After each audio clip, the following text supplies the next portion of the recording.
interesting day. It's been an exciting day. And we began it very well. We began it with the meeting that we've had with all critical stakeholders that are drawn from the Kenya National Examinations Council, the Kenya National Parents Association, and the Kenya Private Schools Association to discuss the measures that we have all together put in place to ensure that our exams are credible.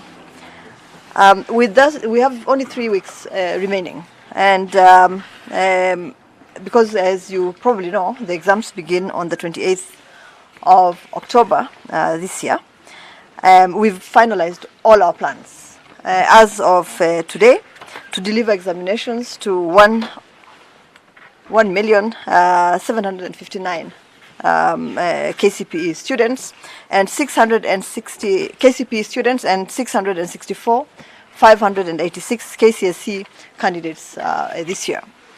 Over the next 2 weeks, the ministry will work round the clock to ensure that all exam materials are delivered to the 459 containers across the country in readiness for the start of the examinations. We will also have met all stakeholders to discuss roles and responsibilities essential to support this process. Last week, we met the regional coordinators of education, Kenya Secondary Schools Heads Association, and the Kenya Primary Schools Association in all regions to put in place a well-coordinated execution of this national exercise. These meetings are informed by sector-specific findings gleaned from our year-long examinations pre-monitoring exercise. We have been pre-monitoring everything that has been going on in the schools. Today, we have deliberated on the findings that concerned parents and private school owners. Based on the discussions we've held today, we have agreed as follows. All parents must desist from visiting boarding schools this term.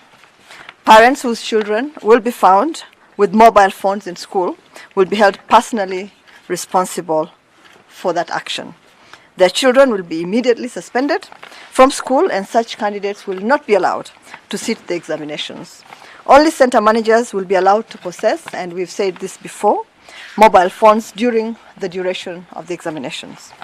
The Kenya National Parents Association will work with boards of management during this final countrywide sensitization process to discourage school visits and use of mobile phones in schools.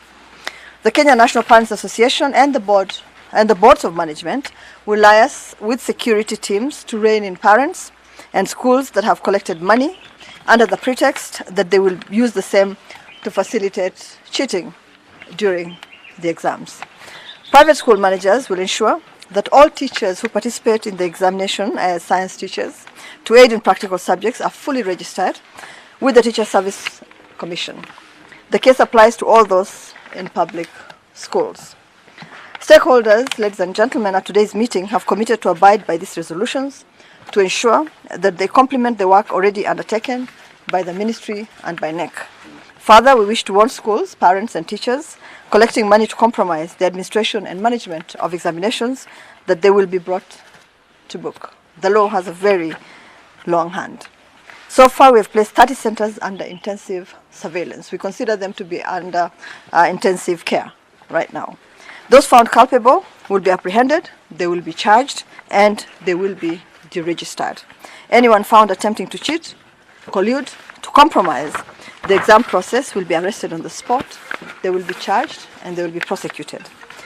The ministry also wishes to announce that we have completed the audit of all candidates who were recently displaced in Nairobi and Narok, Nakuru counties. We wish to announce that we have placed all the candidates in accessible neighboring schools from where they will sit the examinations. I also urge parents who have since moved from the affected areas in Narok County to visit the education office in Narok County for assistance and information regarding their children's new examination centers.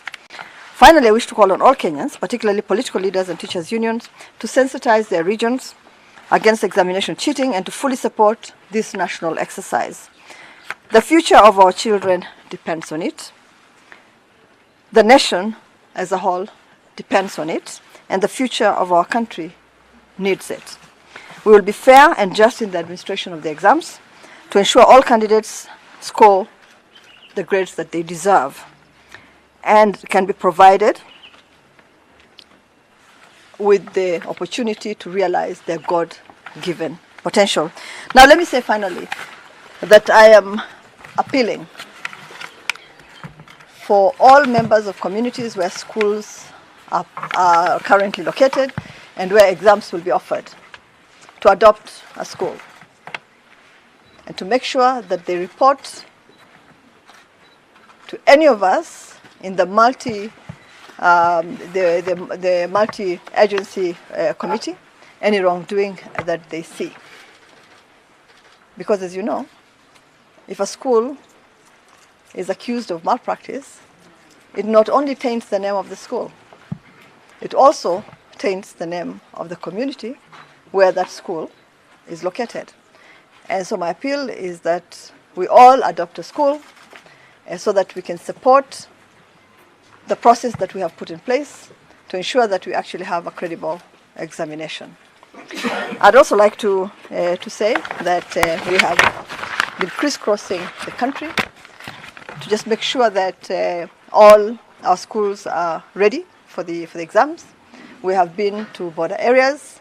My colleagues have just come from Arabia, which is on the Kenya-Somalia border, to just make sure that if there are any challenges, that they're addressed on time.